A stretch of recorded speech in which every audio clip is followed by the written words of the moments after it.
You know those incredible moments in life? The ones that just seem, well, impossibly perfect? Almost like the universe is giving you a little wink. Hmm. Maybe like a sliding doors moment where some chance encounter or really odd turn of events suddenly sends your life down a completely unexpected path, but, a wonderful one. Yeah, I know exactly what you mean. Those moments that feel too neat to be random. Exactly. We've all had them, I think. Those uncanny things that make you stop and just genuinely wonder if there's something more than pure chance happening. Right. Well, today, that's what we're doing. We're taking a deep dive into exactly that, the fascinating psychology behind why we perceive coincidence, fate, and serendipity in our lives. And our mission for this deep dive, really, is to explore why our brains seem so eager, almost hungry, to find meaning in events that, on the surface, look totally random. Okay. We'll unpack how our basic human need for a narrative, for a story, shapes these perceptions. And you might actually be quite surprised to find out the crucial role your mood plays in all this. Oh, interesting. Mood. Yeah, your current mood. And to guide us, we've got some really insightful research from Psychology Today, and also some illuminating perspectives from neuroscientist Matt Johnson, featured over in Wild the Moon. All right, let's start digging into this then. When we talk about coincidence, or that word serendipity, what are we actually defining here? What's a good working definition for these moments that just feel a little beyond the ordinary? Okay, well, at its core, serendipity is basically when happy accidents happen. That's a Oh, nice way to put it. happy accidents. I like that. It's that wonderful feeling when you accidentally stumble upon something fascinating or valuable while your intentions are somewhere else entirely. Right, so you're not even looking for it. Exactly. Think about it. Maybe you're doing some spring cleaning, right? Not looking for anything specific, just tidying up, and you suddenly unearth an old journal entry that sparks this brilliant new idea for a project you've been totally stuck on. Yeah. Or, like the Wildy Moon source suggests, maybe you're just walking through an unfamiliar part of a city, just exploring, and boom, you bump into a dear friend you haven't seen in ages. Wow. And it's a place neither of you would normally be. That's serendipity, that unexpected positive discovery. Okay. Now, while some people, especially from a scientific viewpoint, might just say, look, that's pure chance, right? Matt Johnson mentions ideas like complexity theory, chaos theory. Right, like the butterfly effect kind of thing. Sort of, yeah. Yeah. The idea that in a system as incredibly vast and interconnected as life, seemingly improbable events are actually, well, mathematically quite probable, given enough time and complexity. Like weather patterns, they seem chaotic, but there are underlying systems. Okay, that makes sense from a purely logical standpoint. But for most of us, our brains aren't satisfied with just probability. We seem hardwired to seek a deeper, maybe more satisfying explanation. So it's almost like our brains are these automatic story generators. Yeah. We really don't like the idea of things being purely random, do we? We really don't. But is there a point where that instinct, that drive to find meaning becomes, I don't know, counterproductive? Or maybe even misleading? That's a really insightful question. Matt Johnson talks about this quite eloquently. He says, as humans, we have a desire to seek meaning.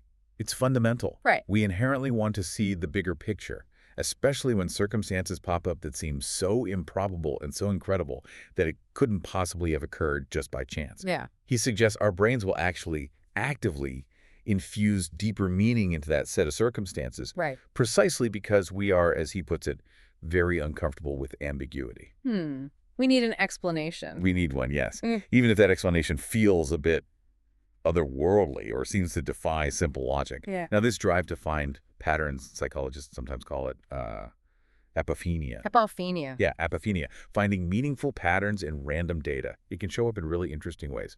On the plus side, it absolutely fuels creativity, right? Helping us connect unrelated ideas, make new discoveries. Sure, like seeing constellations and stars. Exactly. Yeah. But it's also worth noting, as this Psychology Today article points out, that this same pattern-seeking tendency, if you take it to an extreme or in certain contexts, well, it can sometimes lead to perceiving connections that aren't objectively there. Okay.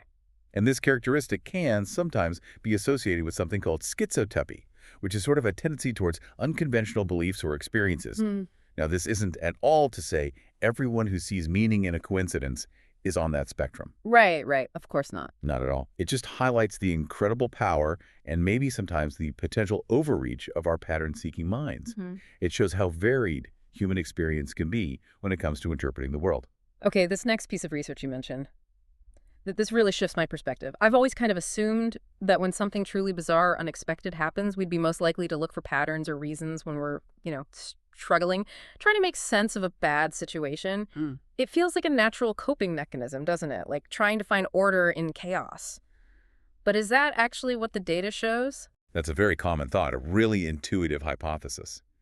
And honestly, that's where the researchers started too. Ah, okay. The Psychology Today article mentions Christian Rominger and his colleagues from the University of Graz. Their initial idea was exactly that.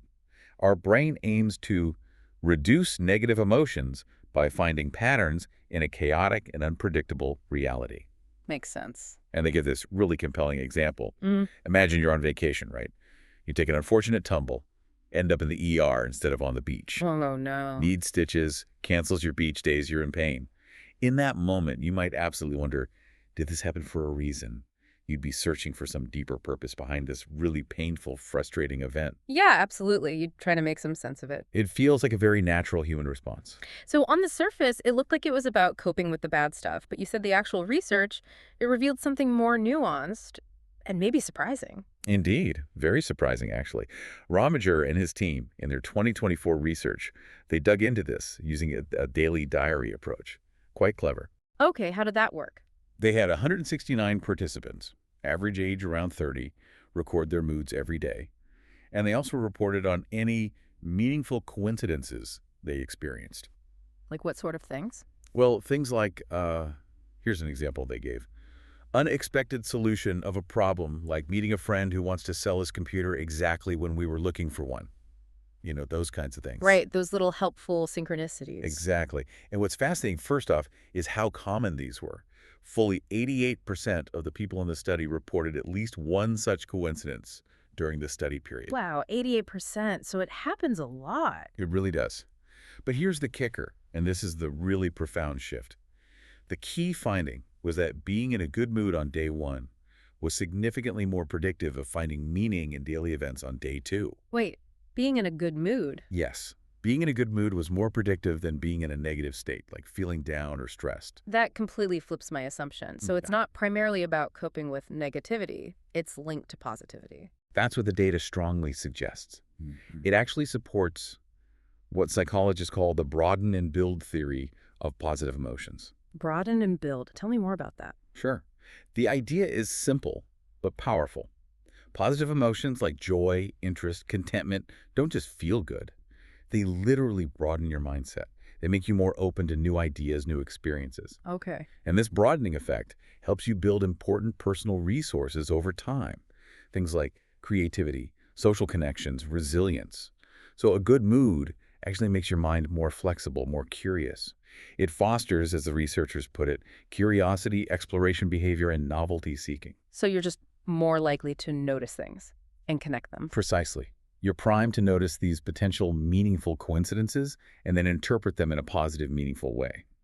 The real insight here is pretty profound. Happiness isn't just an outcome we seek. It might actually be a precursor to discovering meaning and opportunity in the world around us. It fundamentally shifts our understanding. A good mood isn't just passive enjoyment. It's like an active ingredient that makes your world feel richer, more interconnected. So cultivating positivity isn't just about feeling better. It's about actually priming your brain to see connections and opportunities that maybe others, or even you on a bad day, might completely miss. That's a great way to put it. That's incredible. Okay, so if our mood plays such a big role in how we interpret things, maybe even if we notice them, it's like it primes us to see the magic. But what about the experience itself? Regardless of mood, what are the specific things that make up a serendipitous experience? What makes it feel genuinely inexplicable and special? Right.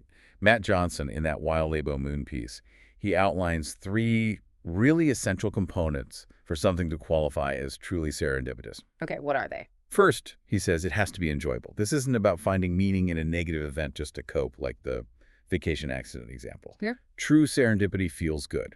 It's a positive, welcome outcome. Got it. Positive. What's second? Second, it must be a surprise. It can't be something you planned or anticipated. It has to catch you completely off guard. Okay, enjoyable and surprising. Makes sense. And the third? The third one is crucial. The situation has to be genuinely inexplicable. Inexplicable, meaning no obvious cause. Exactly. As Johnson puts it, if there's no logical explanation for a circumstance, then our brains will inject meaning into it. When a rational, step-by-step explanation is missing, our minds just jump in to fill that void. And often that filling takes the form of wonder, or maybe even a sense of destiny. Because we hate that ambiguity we talked about earlier. Precisely.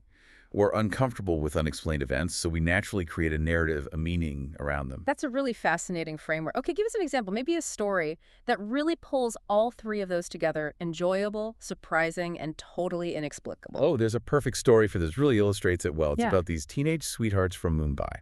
They parted ways. Life took them in different directions, didn't see each other for a decade. 10 years later, they coincidentally meet again at a professional conference in Pennsylvania. No way. Mumbai to Pennsylvania. Exactly. Think about that. Two people from opposite sides of the world, whose lives had totally diverged for 10 years, suddenly find themselves in the same room, thousands of miles from home. That's uncanny. Right. Yeah. So is it enjoyable? Yes, they were sweethearts. There's a positive connection. Is it a surprise? Absolutely, completely unexpected. And is it inexplicable? Well, yeah. In terms of the sheer odds and the precise timing and location, there's no straightforward logical reason for it. Wow. And the outcome, they rekindled their love, ended up getting married. That's amazing. What a great story. It really is. And it hits all three of Matt Johnson's points perfectly. There's no simple A to B explanation, so our brains are just primed, practically screaming, to infuse it with deeper meaning, right? Fate, destiny, meant to be. Yeah. That's a movie script waiting to happen. Seriously, though, that story nails it. It makes you think about those little uncanny moments in my own life, the ones I probably just dismissed as weird or, that was odd. Maybe I should have paid more attention. But you hinted earlier that these experiences, these serendipitous moments, they can do more than just give us a temporary boost, right? What's the longer term significance for how we, navigate our lives, for building something more lasting? Yeah, this is where it gets really profound, I think. The Psychology Today article suggests something quite powerful. Thinking about your life not just as a string of separate instances, like disconnected beads, but seeing how these meaningful coincidences link things together. Well, that can help you stitch together a more coherent story about your life. So it creates a narrative thread. Exactly. Instead of seeing just disparate random events, this happened, then that happened, these moments help us connect the dots. They create a richer, more unified personal narrative. It gives a sense of shape, maybe even purpose to our journey. It's like these coincidences act as, narrative glue, turning a scattered collection of moments into a more meaningful saga. That's a great analogy. Narrative glue. I like that. And you mentioned something about regaining a sense of agency, too. How does finding meaning, especially in maybe difficult or unexpected events, help us regain that feeling of control? Right. So building on that narrative idea, there's research by Iman Yousafzadeh and colleagues, also from 2024. They highlight how stressful events, trauma, big challenges, they can often interrupt the stories people tell about their lives. Yeah, they can really throw you off course, make things feel fragmented. Exactly. Your personal narrative can feel broken or like it doesn't make sense anymore. But they argue by consciously infusing meaning into these events, even the tough ones, maybe especially the tough ones, we can actually regain a sense of agency or control instead of feeling powerless. Agency, meaning feeling like you're in the driver's seat of your own life again. Precisely. That profound feeling of being in charge of your own choices, your own destiny, influencing the direction your life takes. It's about taking back the authorship of your life story. Yousafzadeh and colleagues put it really powerfully. They said, making sense of who I was, understanding of self, requires meaning-making. Knowing who I am, the content of self, relies on clarity of self-concept, and becoming the self I want, the process of self, requires a sense of agency. Wow. Understanding, clarity, agency, that's a really compelling link between finding meaning and personal growth. It really is. It provides a strong framework for seeing how interpreting our experiences shapes not just our past story, but our present identity and our future path. It definitely sounds like a powerful tool then for building that personal narrative, for building resilience. It's not just about noticing the magic when it happens, but maybe actively using it to construct your own life story, particularly after setbacks. Okay, so this raises a really important question, I think. Can we actually do anything? Can we take action to invite more of these enjoyable, surprising, meaningful moments into our lives? Or do we just have to sit back and wait for chance or the universe to deliver them? That's a fantastic question. And thankfully, it seems we're not just passive recipients. Matt Johnson offers some really practical advice on this in Wild's Moon. Oh, good. What does he suggest? He suggests that experiencing more meaningful coincidences is fundamentally all about breaking our routine. Breaking routine. Okay, tell me more. Well, think about it. If you do the exact same thing every single day, same route to work, same coffee shop, same tasks, talk to the same people you're likely to encounter. Well, the same stuff, right? Yeah, your world becomes quite predictable, quite small in a way. Exactly. But, he argues, by actively seeking out new experiences and novelty. Like what? Oh, anything, really. Trying a different route to work, exploring a new neighborhood on the weekend, picking up a completely random new hobby, going to a different type of social event you normally wouldn't consider, stepping outside the comfort zone. Yes. By doing that, you create more openness to ideas and appreciation of more nuances. This increased openness, this broader perspective we talked about with the broaden and build theory. Right, from being in a good mood. Exactly. It connects back. This openness makes you more receptive to noticing and actually engaging with the unexpected. And the unexpected is the fertile ground where serendipity tends to sprout. So it's about actively putting yourself in situations where chance encounters, happy accidents, are simply more likely to occur because you've expanded your experiential landscape. That's a perfect way to put it.